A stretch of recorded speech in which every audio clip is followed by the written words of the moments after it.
Reaction mechanism अभिक्रिया की क्रियाविधि का पार्ट है नाभिक स्नेही प्रतिस्थापन अभिक्रिया। इंग्लिश में से बोलते हैं न्यूक्लियोफिलिक सब्स्टिट्यूशन रिएक्शन और शॉर्ट में लिखते हैं NSR से। नाभिक स्नेही प्रतिस्थापन अभिक्रिया को पढ़ने से पहले एक छोटा सा एग्जाम्पल हम लेंगे और उसके बाद ही हम इस रिएक्शन के बारे में डिटेल स्टडी करेंगे।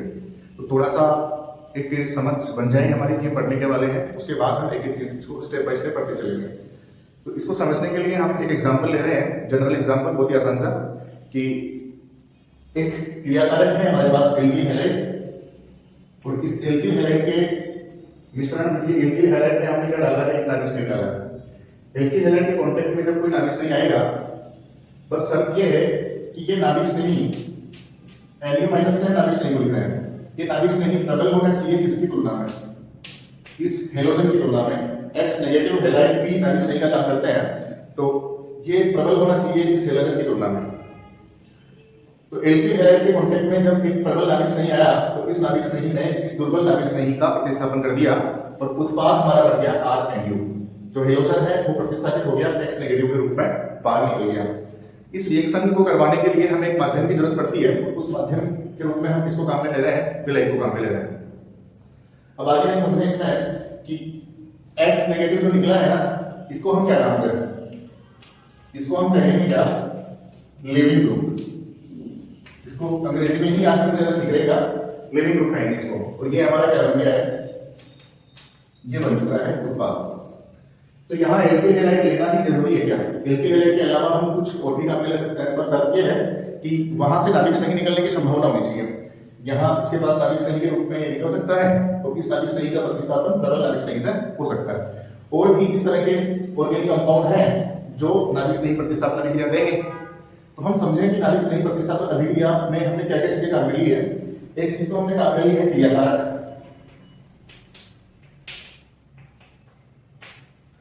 और एक हमने काम लिया है नाभिक स्नेही, एक हमने काम लिया है क्या, विलायक, और बना कौन है, उत्पाद, और साथ में लिविंग ग्रुप जो था वो बाहर निकला है।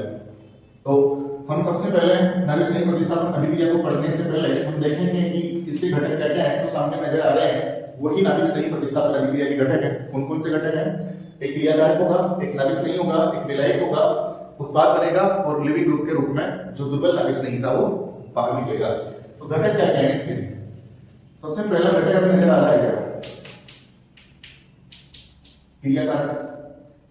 कौन कौन से हो सकते हैं, जैसे हमने इस रिएक्शन में देखा है कि एल्किल हैलाइड को हम इस रूप में काम में ले सकते हैं, ये नाभिक स्नेही प्रतिस्थापन अभिक्रिया दे रहा है। इसके अलावा जैसे एल्कोहल, एल्कोहल में भी OH जो है, OH नेगेटिव के रूप में लिविंग ग्रुप बनके बाहर निकल जाएगा, तो ये भी नाभिक स्नेही प्रतिस्थापन अभिक्रिया देगा। इसी तरह एमीन्स भी प्राथमिक एमीन RNH2, ये भी नाभिक स्नेही प्रतिस्थापन अभिक्रिया देता है। इस तरह से ROR ईथर, ये अपने सिलेबस के अकॉर्डिंग हमने लिखा है कि ये कंपाउंड जो है नाभिक स्नेही प्रतिस्थापन अभिक्रिया देते हैं।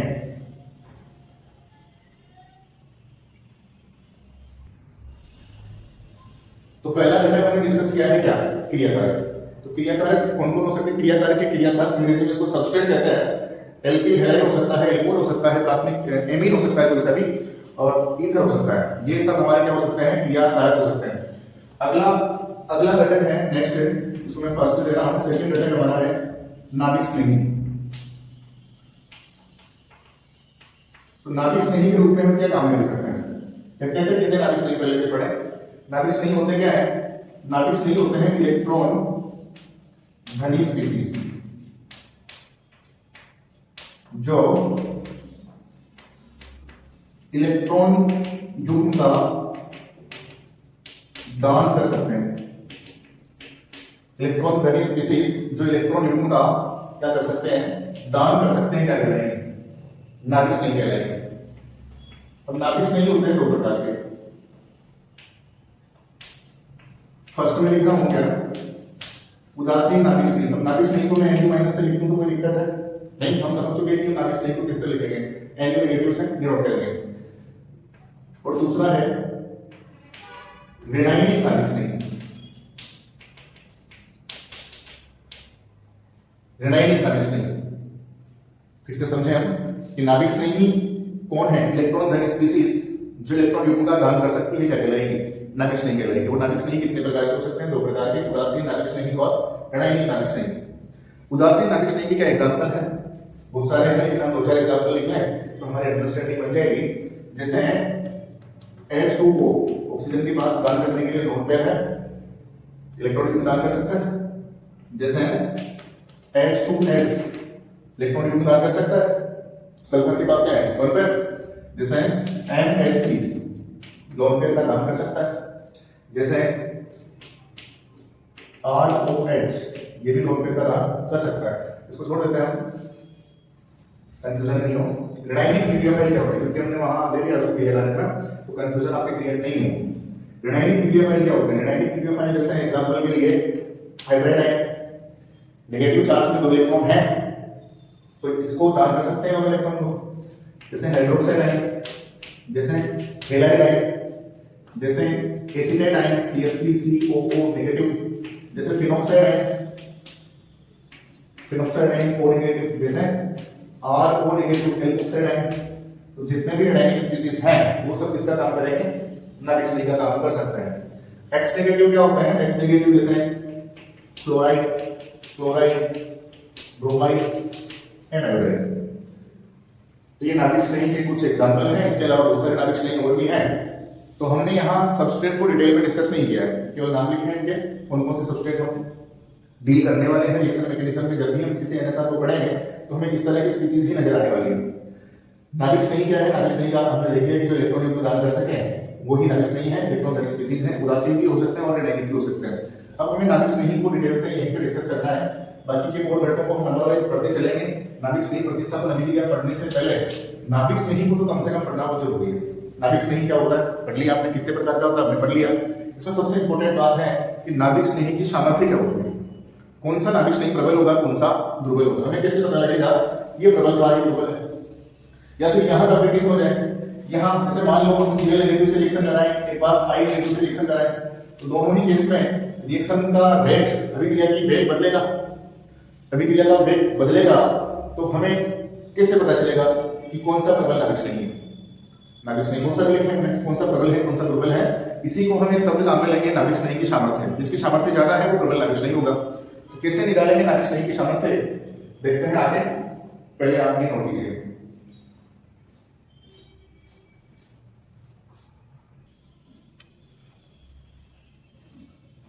तो नाभिक स्नेही प्रतिस्थापन अभिक्रिया में हम आगे बढ़ते जा रहे हैं। नाभिक स्नेही की सामर्थ्य, कौन से नाभिक स्नेही की सामर्थ्य ज्यादा है? इंग्लिश में बोलते हैं न्यूक्लियोफिलिसिटी। तो किस नाभिक स्नेही की न्यूक्लियोफिलिसिटी ज्यादा है, किसकी कम है, कौन सा नाभिक स्नेही प्रबल है, कौन सा उससे ज्यादा प्रबल है या कम दुर्बल है, जो भी है। ये चीजें हम देखने के लिए हमें कुछ कॉन्सेप्ट पढ़ने होंगे। हम नाभिक स्नेही की सामर्थ्य का पता कैसे लगाएंगे? नाभिक स्नेही की सामर्थ्य का पता लगाने के लिए हमें कुछ कारक देखने होंगे और उनको नंबर वाइज देखेंगे। सबसे पहला कारक देखेंगे हम आकार। इसका आकार, जहां से इलेक्ट्रॉन युग्म का दान हो रहा है, जिस एटम से जो दाता परमाणु है, जैसे नाभिक स्नेही हमने लिया ना OH नेगेटिव, तो यहाँ दाता परमाणु कौन है? ऑक्सीजन। जैसे हमने नाभिक स्नेही लिया कौन? NH3, दाता परमाणु कौन है? नाइट्रोजन। तो इस दाता परमाणु का ही हमें क्या देखना है? आकार देखना है। दाता परमाणु का मतलब जो दान करने वाला है इलेक्ट्रॉन युग्म को।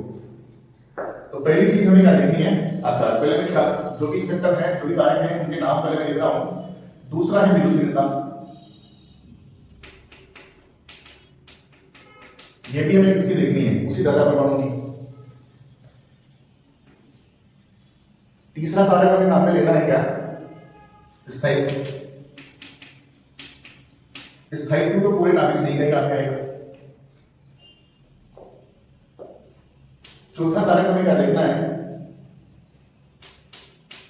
विलायक। रिएक्शन में जो विलायक काम में लिया ना अपने माध्यम के रूप में, वो भी नाभिक स्नेही की सामर्थ्य को प्रभावित करेगा। और लास्ट में त्रिविम बाधा, स्टेरिक हिंड्रेंस। तो 1, 2, 3, 4 एंड 5 पांच कारकों के माध्यम से हम देखने वाले हैं क्या कि नाभिक स्नेही कौन सा प्रबल है और कौन सा दुर्बल है। तो 5 कारक हैं, एक एक को हम 1 बाय 1 एग्जांपल से डिस्कस करने वाले हैं और इनको अप्लाई भी इसी क्रम में करना है। पहले हम इसको अप्लाई करेंगे आकार वाले कॉन्सेप्ट को, फिर हम विद्युत ऋणता वाले कॉन्सेप्ट को, फिर स्थायित्व वाले कॉन्सेप्ट को, फिर विलायक और त्रिविम बाधा वाले कॉन्सेप्ट को। कम से कम इन 2-3 का तो ध्यान रखना है। ऊपर वाला तीनों का, इनको तो कम से कम आप क्रम में ही अप्लाई करें, बाकी 2 जरूरत नहीं पड़ती। कि हम क्रम से अप्लाई करें। 1 बाय 1 हम डिस्कस करते हैं कि पहला कार्य कौन सा है, आकार।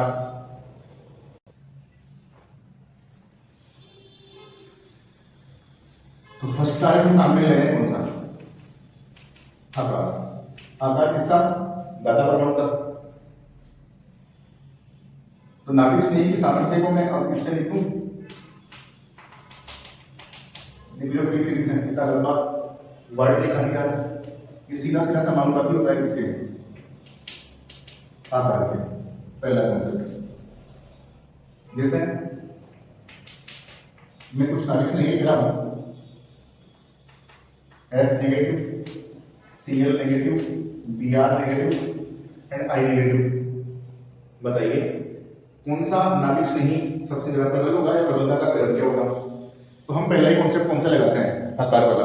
और ऑर्गेनिक पे ध्यान रखना, आकार वाला जो कॉन्सेप्ट है ना वो अप टू डाउन ही लगेगा, मतलब समूह में ही लगेगा, समूह में ही लगेगा या वर्ग में लगेगा, आवर्त में एप्लीकेबल नहीं होगा, आवर्त में नहीं लगेगा, तो समूह में ही लगाना है। समूह का मतलब HCl Bri एक समूह के है ना, आपको इस तरह नहीं लगाना है कि lithium sodium lithium beryllium boron carbon nitrogen oxygen इस तरह लगाने लग जाओ, हाइड्रोजन ऑक्सीजन फ्लोरीन है ना, कि ये आकार में छोटा है, ऑक्सीजन नाइट्रोजन उससे बड़ा है, फिर ऑक्सीजन फिर फ्लोरीन, तो ये साइज का कॉन्सेप्ट यहाँ नहीं लगेगा। हम ऑर्गेनिक में मान के चलेंगे कि ग्रुप में तो साइज लगभग सेम ही है, सेम ही कंसीडर करके चलेंगे हम। अप टू डाउन ही, ऊपर से नीचे जाने पर, वर्ग में जाने पर ही हम साइज को देखेंगे। वहां तो हम सेम मान रहे हैं, कौन से केस में, आवर्त वाले केस में। तो ये तो कौन से हैं, वर्ग वाले केस हैं, चक्र वर्ग क्या है, ऊपर से नीचे जाओगे तो आकार क्या हो रहा है, बढ़ रहा है। इधर जाने पर आकार बढ़ रहा है, FCl Bri में F से I की तरफ जब आप जाते हैं तो आकार बढ़ रहा है। इसका मतलब नाभिक स्नेही की सामर्थ्य भी क्या हो रही है, बढ़ रही है। तो सबसे ज्यादा प्रबल नाभिक स्नेही कौन सा है, I नेगेटिव, उससे कम Br, उससे कम Cl, और सबसे दुर्बल नाभिक स्नेही इनमें से कौन सा है, F नेगेटिव। और एग्जांपल जैसे H2S H2O, इन दोनों में कौन सा नाभिक स्नेही प्रबल है। तो इसमें दाता परमाणु कौन है, यहाँ सल्फर है जो अपने इलेक्ट्रॉन लोन पेयर को प्रोवाइड करेगा, दान करेगा, और यहाँ ऑक्सीजन है जो अपने लोन पेयर को दान करेगा। तो साइज किसका बड़ा होता है, आकार किसका बड़ा होता है, O स्पाइक से ठीक हो, तो सल्फर बड़ा है, ऑक्सीजन सल्फर बड़ा है। सल्फर बड़ा है इसका मतलब नाभिक स्नेही की सामर्थ्य भी किसकी ज्यादा होगी, सल्फर वाले की, H2O की। और क्या एग्जांपल ले सकते हैं, और भी बहुत सारे एग्जांपल आप ले सकते हो, जैसे PH3 और NH3। फास्फोरस अपना लोन पेयर दान कर सकता है, नाइट्रोजन अपना लोन पेयर दान कर सकता है, और नाभिक स्नेही का काम ये कर सकता है। तो बताइए कि दोनों में से कौन सा प्रबल नाभिक स्नेही है। प्रबल नाभिक स्नेही PH3 है या NH3 है। तो पहला कॉन्सेप्ट कौन सा लगाते हैं, आकार वाला। आकार वाला कॉन्सेप्ट लगाया कि नाइट्रोजन के नीचे फास्फोरस आता है, तो फास्फोरस का आकार तो बड़ा है, बड़ा है। इसका मतलब PH3 की नाभिक स्नेही सामर्थ्य ज्यादा है, न्यूक्लियोफिलिसिटी ज्यादा है, और NH3 की कम है। PH3 प्रबल नाभिक स्नेही है किसकी तुलना में, NH3 की तुलना में। और एग्जांपल ले सकते हैं, जैसे हमने लिया HS नेगेटिव और OH नेगेटिव। बताइए दाता परमाणु कौन है, एक में सल्फर एक में ऑक्सीजन। साइज किसका बड़ा है, सल्फर का या ऑक्सीजन का, सल्फर का।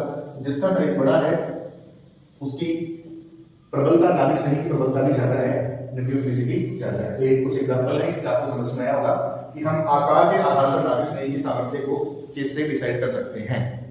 तो नोट कीजिएगा, नेक्स्ट फैक्टर हम पढ़ेंगे आगे। तो नाभिक स्नेही की सामर्थ्य बढ़ने के क्रम में हम अगला फैक्टर देते हैं विद्युत ऋणता। विद्युत ऋणता को इंग्लिश में बोलते हैं इलेक्ट्रोनेगेटिविटी।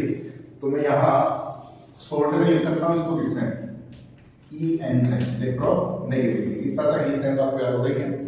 तो इलेक्ट्रोनेगेटिविटी इनवर्सली प्रोपोर्शनल होती है, मतलब क्रमानुपाती होती है किसके, नाभिक स्नेही की सामर्थ्य के, मतलब न्यूक्लियोफिलिसिटी के। विद्युत ऋणता व्युत्क्रमानुपाती होती है। मतलब क्या हुआ कि विद्युत ऋणता अगर बढ़ेगी, विद्युत ऋणता किसकी चेक करनी है, उसी दाता परमाणु की। विद्युत ऋणता अगर बढ़ेगी तो नाभिक स्नेही की प्रबलता घटेगी। तो जैसे विद्युत ऋणता के क्रम तो कुछ याद होंगे आपको। जैसे सबसे ज्यादा विद्युत ऋणता किसकी होती है, फ्लोरीन की, फिर किसकी होती है, ऑक्सीजन की, फिर नाइट्रोजन और क्लोरीन की लगभग बराबर होती है, स्लाइटली थोड़ा सा डिफरेंस होता है, बाकी और भी है। कार्बन की से भी कम होती है। तो अप टू डाउन जब जाते हैं ना ग्रुप में, लेफ्ट टू राइट जाते हैं तो इलेक्ट्रोनेगेटिविटी क्या होती है, बढ़ती है। और अप टू डाउन जाते हैं तो इलेक्ट्रोनेगेटिविटी क्या होती है, घटती है। तो इसके आधार पर हम क्या देखने वाले हैं, इलेक्ट्रोनेगेटिविटी चेक कर लेंगे और उससे हम नाभिक श्रेणी की सामर्थ्य बता देंगे। जैसे एग्जांपल हम लें, एग्जांपल नंबर 1, जैसे F नेगेटिव है और OH नेगेटिव है, दोनों में से किसकी सामर्थ्य ज्यादा होगी, कौन सा नाभिक श्रेणी प्रबल होगा, कौन सा दुर्बल होगा। तो ये दोनों पहली बात तो एक ही आवृत्ति है, फ्लोरीन एंड ऑक्सीजन एक ही आवृत्ति है, तो आकार वाला कॉन्सेप्ट तो लगेगा नहीं, क्योंकि आवर्त में आकार बराबर मान के चलेंगे हम। विद्युत ऋणता वाला कॉन्सेप्ट लगेगा। तो विद्युत ऋणता किसकी ज्यादा है, विद्युत ऋणता फ्लोरीन की ज्यादा है, फ्लोरीन की ज्यादा है ऑक्सीजन से। तो इसका मतलब ये हुआ कि विद्युत ऋणता तो व्युत्क्रमानुपाती है ना, व्युत्क्रमानुपाती है, तो ऑक्सीजन वाले की नाभिक श्रेणी की सामर्थ्य ज्यादा हो जाएगी और फ्लोरीन वाले की क्या रहेगी, कम रहेगी। और हम एग्जांपल जैसे कार्बन का CH3, नाइट्रोजन का NH2,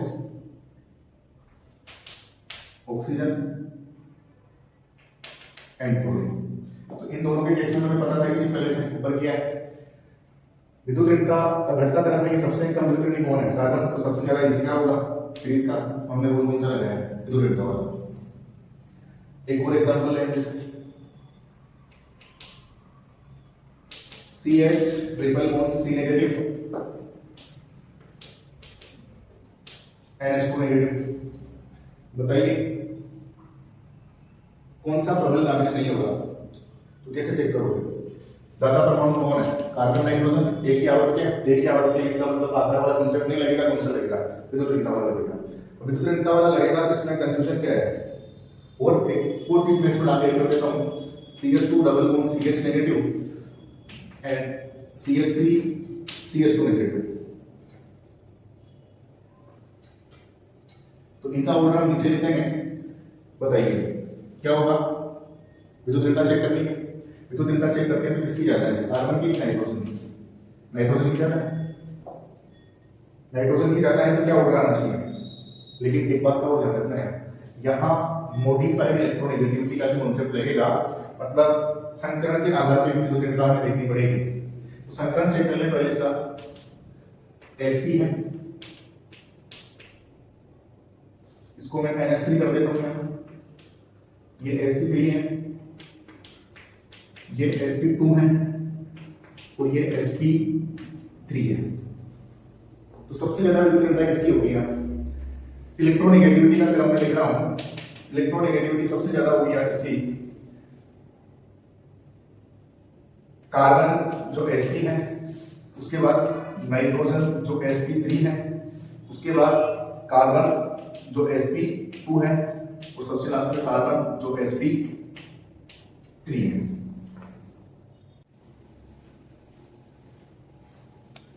तो नाभिक स्नेही की सामर्थ्य पता करने का दूसरा कार्य हम पढ़ने जा रहे थे, आकार हमने पढ़ लिया है। दूसरा है विद्युत ऋणता। तो विद्युत ऋणता नाभिक स्नेही की सामर्थ्य को किस प्रकार प्रभावित करेगी, ये पढ़ने से पहले हमें ये पता होना चाहिए कि विद्युत ऋणता होती क्या है और किस तरह किस तत्व की विद्युत ऋणता ज्यादा है और किसकी कम है, ये कैसे पता लगाएं। तो आवर्त सारणी में हमें पता है कि आवर्त सारणी में बाएं से दाएं जब अपन चलते हैं, बाएं से दाएं चलने पर विद्युत ऋणता बढ़ती है और ऊपर से नीचे जाने पर विद्युत ऋणता क्या होती है, घटती है। तो विद्युत ऋणता संकरण के आधार पर भी हम देखते हैं, ऑर्गेनिक केमिस्ट्री में हमें संकरण के आधार पर भी विद्युत ऋणता देखनी पड़ेगी। तो एक तो हम आवर्त सारणी में देखते हैं, और इसमें एक महत्वपूर्ण टर्म है जो ऑर्गेनिक केमिस्ट्री में हमारे सबसे ज्यादा काम में आएगा कि फ्लोरीन की सबसे ज्यादा है, फिर ऑक्सीजन की है, फिर नाइट्रोजन और क्लोरीन की है। आवर्त सारणी में सबसे अधिक विद्युत ऋणता किसकी है, फ्लोरीन की, फिर ऑक्सीजन की, फिर नाइट्रोजन और क्लोरीन की, लगभग बराबर।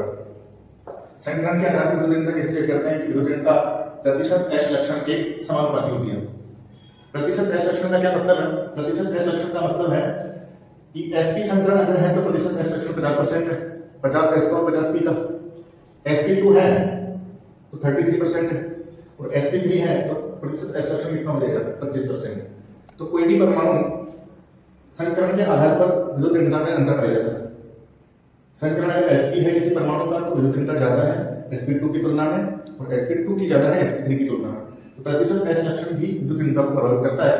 तो विद्युत ऋणता चेक करने के अपने दो तरीके देखे हैं कि एक तो आवर्त सारणी से चेक करते हैं और दूसरा आवर्त सारणी वाली बात हम नहीं पढ़ते इनऑर्गेनिक केमिस्ट्री में, और दूसरा हम इलेक्ट्रोनेगेटिविटी चेक करते हैं किससे, संकरण के आधार पर। ऑर्गेनिक केमिस्ट्री में उत्तर आएगा हमारा sp संकरण अगर किसी एटम का है तो विद्युत ऋणता ज्यादा है sp2 वाले से, और sp3 वाले की उससे भी ज्यादा। जैसे एग्जांपल के लिए हमने लिखा CH3 नेगेटिव, फिर हमने लिखा CH2 double bond CH negative, और हमने लिखा CH triple bond C negative. यहाँ कार्बन का संकरण कौन सा है, sp3, यहाँ कार्बन का संकरण कौन सा है, sp2, और यहाँ कार्बन का संकरण कौन सा है, sp।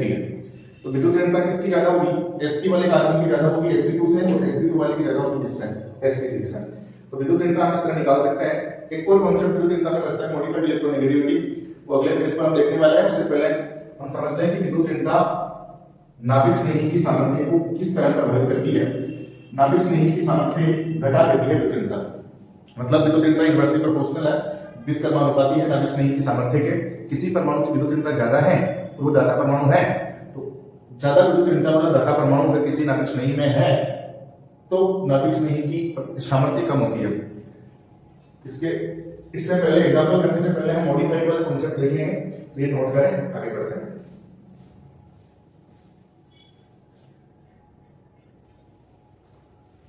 तो अभी तक हम विद्युत ऋणता के बारे में क्या क्या पढ़ चुके हैं। हम पढ़ चुके हैं कि फ्लोरीन की आवर्त सारणी में सबसे ज्यादा है, फिर ऑक्सीजन की है, फिर क्लोरीन की है, तो लगभग बराबर ही किसकी है, नाइट्रोजन की है। तो नाइट्रोजन की पहले लिखूंगा मैं, स्लाइड डिफरेंस होता है, और क्लोरीन की सबसे लास्ट में। तो फोनफॉल एक ट्रिक से याद कर सकते हो इसको। एक चीज हमने और देखी संकरण के आधार पर, तो sp कार्बन sp जो परमाणु है उसकी ज्यादा होगी sp2 से, और sp2 वाले की ज्यादा होगी sp3 से। ये हमने क्रम किसके लिखे हैं, इलेक्ट्रोनेगेटिविटी के लिखे हैं, विद्युत ऋणता के लिखे हैं। अब एक और कॉन्सेप्ट आता है इसमें, मॉडिफाइड इलेक्ट्रोनेगेटिविटी। उसमें क्या कॉन्सेप्ट है, सीधा सीधा याद रख लेना कि किसकी ज्यादा और किसकी कम है। मैं सबसे पहले ले रहा हूं किसको, कार्बन को। कार्बन कौन सा वाला, sp3, फिर कार्बन कौन सा, sp2, और फिर कार्बन कौन सा, sp। फिर मैं ले रहा हूं किसको, नाइट्रोजन को। नाइट्रोजन कौन सा, sp3, नाइट्रोजन कौन सा, sp2, और नाइट्रोजन कौन सा, sp। फिर ले रहा हूं मैं किसको, ऑक्सीजन को। ऑक्सीजन कौन सा, sp3, ऑक्सीजन कौन सा, sp2, और ऑक्सीजन कौन सा, sp। तो यहाँ ये नीचे से ऊपर जब जा रहे हैं ना, तो इलेक्ट्रोनेगेटिविटी का बढ़ता क्रम है। कंफ्यूजन कहाँ रहता है, समझाने वाली चीज क्या थी इसमें, समझाने वाली चीज ये थी कि कार्बन का तो आपको पता है एटम तीनों एक हैं, तो sp से जब sp की सबसे ज्यादा होगी sp sp2 और sp3। नाइट्रोजन ये वाले समझ में आ गए, sp sp2 sp3। ऑक्सीजन ये वाले समझ में आ गए, sp sp2 sp3। तो वैसे इलेक्ट्रोनेगेटिविटी किसकी ज्यादा होती है, ऑक्सीजन की, फिर नाइट्रोजन की, और फिर किसकी, कार्बन की। लेकिन यहाँ खास बात हमें क्या नजर आती है, खास बात नजर आती है क्या, एक तो ये नाइट्रोजन sp3 और एक ये ऑक्सीजन sp3। नाइट्रोजन sp3 जो है इसकी विद्युत ऋणता कार्बन sp से कम होती है। नाइट्रोजन की कार्बन से ज्यादा होनी चाहिए ना, लेकिन नाइट्रोजन sp3 की कार्बन sp से ज्यादा होती है, कम होती है, सॉरी। इसी तरह ऑक्सीजन sp3 की विद्युत ऋणता नाइट्रोजन का जो sp है उससे कम होती है। ये थोड़ा सा ध्यान रखना है, मॉडिफाइड इलेक्ट्रोनेगेटिविटी का कांसेप्ट है। कंप्लीट मॉडिफाइड इलेक्ट्रोनेगेटिविटी हम डिटेल से नहीं समझ रहे हैं, लेकिन उसकी जो निष्कर्ष है, मतलब उसका जो कंक्लूजन है, उससे हमें क्या निकाल के लाना है, ये चीज निकाल के लानी है। तो ये थोड़ा सा याद रखना, मॉडिफाइड इलेक्ट्रोनेगेटिविटी क्या होती है, और इलेक्ट्रोनेगेटिविटी के बेसिस पर, आधार पर हम क्या कर सकते हैं, किसी भी नाभिक स्नेही की सामर्थ्य का पता लगा सकते हैं। एग्जाम्पल हम आगे करते हैं, इसको नोट कीजिए।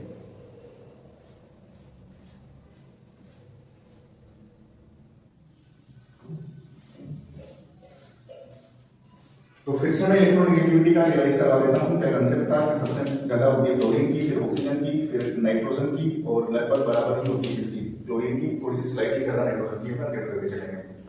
फिर हमने देखा था कि लेफ्ट टू राइट जाते हैं तो इलेक्ट्रोनेगेटिविटी क्या होती है, बढ़ती है, और ऊपर से नीचे जाते हैं तो इलेक्ट्रोनेगेटिविटी क्या होती है, घटती है। फिर हम क्या देखने वाले हैं, फिर हमने देखा था कि संकरण के आधार पर विद्युत ऋणता का क्रम क्या था। तो संकरण अगर sp है तो सबसे ज्यादा है, sp2 है तो उससे भी ज्यादा है, और sp3 है तो उससे भी ज्यादा है। फिर हमने एक मॉडिफाइड वाला देखा था केस। मॉडिफाइड इलेक्ट्रोनेगेटिविटी में हमने क्या किया था कि नाइट्रोजन, कार्बन का जो sp है वो नाइट्रोजन के sp3 से ज्यादा विद्युत ऋणता रखता है, और नाइट्रोजन का जो sp है वो ऑक्सीजन के sp3 से ज्यादा भिन्नता रखता है। बाकी हमेशा यही वाला क्रम लगेगा कि कार्बन की, बाकी में हमेशा यही क्रम लगेगा कि कार्बन नाइट्रोजन ऑक्सीजन, तो कार्बन नाइट्रोजन ऑक्सीजन फ्लोरीन ज्यादा किसकी रहेगी, इलेक्ट्रोनेगेटिविटी ज्यादा किसकी रहेगी, कार्बन से ज्यादा रहेगी नाइट्रोजन की, नाइट्रोजन से ज्यादा रहेगी किसकी, ऑक्सीजन की। बस ये दो केस ध्यान रखने हैं संकरण वाले, जब इलेक्ट्रोनेगेटिविटी कार्बन की ज्यादा होगी नाइट्रोजन से और नाइट्रोजन की ज्यादा हो जाएगी किससे, ऑक्सीजन से। बस इतना सा ध्यान रखना है। अब हमने कहा था कि इलेक्ट्रोनेगेटिविटी जो है वो विकर्मानुपाती है किसके, नाभिक स्नेही की सामर्थ्य के, मतलब न्यूक्लियोफिलिसिटी के। तो इसके एग्जांपल भी हम करते हैं। क्या क्या एग्जांपल है, जैसे एग्जांपल नंबर 1 है F नेगेटिव और F के अलावा हम एग्जांपल ले सकते हैं जैसे Cl नेगेटिव, ये तो आकार वाला चलिएगा एग्जांपल।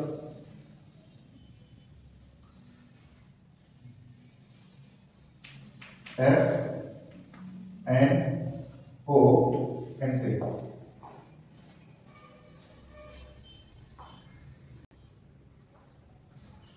तो नाभिक स्नेही हमने लिया है कौन सा, F negative, NH2 negative, OH negative and CH3 negative. तो सबसे पहला कॉन्सेप्ट हम आकार का लगाते हैं, लेकिन ये जो चारों हैं ये दूसरे आवर्त के हैं, आकार में कोई चेंज नहीं मानेंगे यहाँ, ऑर्गेनिक में हम कंसीडर नहीं करके चलेंगे कि एक ही आवर्त के आकार होते हैं। तो आकार हम सेम मान के चल रहे हैं, तो आई से दाएं जाने पर आकार हम सेम मान के चलेंगे ऑर्गेनिक केमिस्ट्री के। यहाँ केवल इतना कॉन्सेप्ट ध्यान रखना है कि यहाँ आकार में लेफ्ट टू राइट इतना चेंज नहीं होता है कि ये प्रभाव डाले। तो दूसरा हम देखेंगे विद्युत ऋणता। विद्युत ऋणता सबसे ज्यादा किसकी है, सबसे ज्यादा फ्लोरीन की है, फिर नाइट्रोजन की है, ऑक्सीजन की है, और ऑक्सीजन के बाद नाइट्रोजन की है, और नाइट्रोजन के बाद किसकी है, कार्बन की है। ये विद्युत ऋणता का क्रम है। जिसकी विद्युत ऋणता सबसे कम है मतलब कार्बन की, तो CH3 नेगेटिव की सामर्थ्य सबसे ज्यादा है, नाभिक स्नेही की सामर्थ्य। CH3 नेगेटिव से कम आएगी किसकी, नाइट्रोजन वाले की जो कौन है NH2 नेगेटिव, फिर उससे भी कम आएगा कौन, OH नेगेटिव, तो सबसे दुर्बल नाभिक स्नेही कौन होगा, F नेगेटिव। तो पहला एग्जांपल हमारा सोल्व हो, दूसरा एग्जांपल देखिए CH2 double bond CH negative, CH triple bond C negative. इन दोनों में ये कार्बन है कौन सा, sp2, ये वाला कार्बन है कौन सा, sp। तो विद्युत ऋणता किसकी ज्यादा है, इस वाले की, तो नाभिक स्नेही की सामर्थ्य किसकी ज्यादा होगी, पहले वाले। तो इस आधार पर आप सोल्व कर सकते हैं, और भी एग्जांपल हैं, तो इससे आपको कंसेप्ट क्लियर हुआ होगा कि नाभिक स्नेही की सामर्थ्य हम किस प्रकार से चेक करेंगे। Thank you. आगे अगला जो हमारा टॉपिक रहेगा, तीसरा कारक हम पढ़ेंगे कौन सा, तीसरा कारक हमारा कौन सा है, स्थायित्व।